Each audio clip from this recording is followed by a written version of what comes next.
Um, I think from from the first page of the screenplay, it was just incredibly engaging. I mean, just like the movie, as soon as you read the screenplay, it was like, I mean, you're in it. I mean, you want to know you're in for a ride, but you don't know exactly what it's going to be.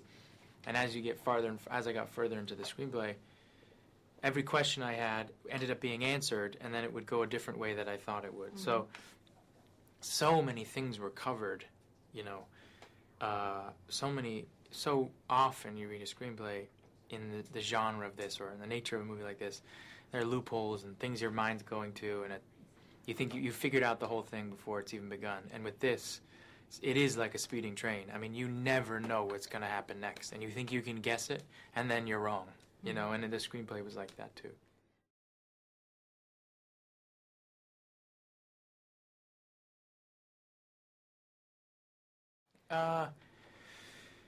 Well, I enjoy this movie and I enjoyed making this movie because I was not only just a character in the scene, but I was also involved in how the story was told. You know, how my character would respond to a situation meant, you know, the story would move in a different place.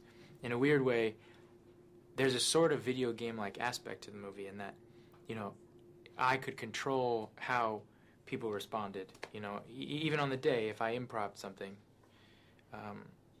everybody else on the train, for instance, had to do the same thing over and over again. But if I pushed them, I didn't have to. If I pushed them one way, something would change, you know. And it was just an interesting thing it was an interesting concept. And I think it's difficult both ways to play somebody different than you. I think it's just, it's difficult in general, just keeping your head about you in general.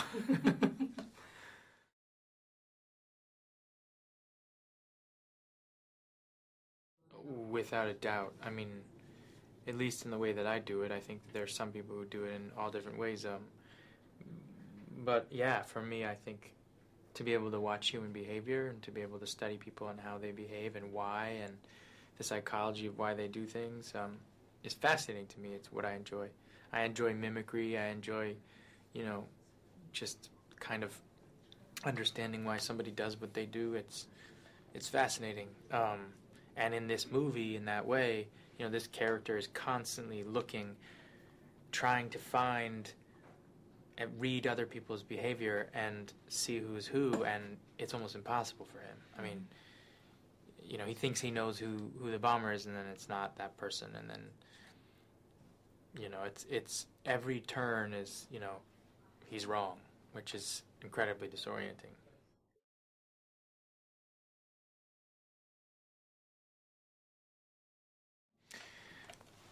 I think, I don't know if maybe many years from now, but I think that it's an idea that I think scientifically and conceptually seems to make sense. The fact that there are electrical impulses in the brain that you can kind of usurp and use, and a memory bank that goes back, it makes sense. It's logical, and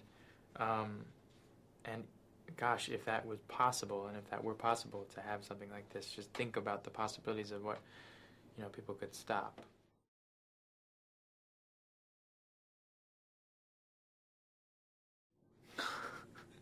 Um, I've always been fascinated in what it would be like to interview myself. So maybe I'd just jump into your body, and then you could jump into mine, and then we'd have a very interesting interview. Or maybe we'd have exactly the same interview we just had. Maybe.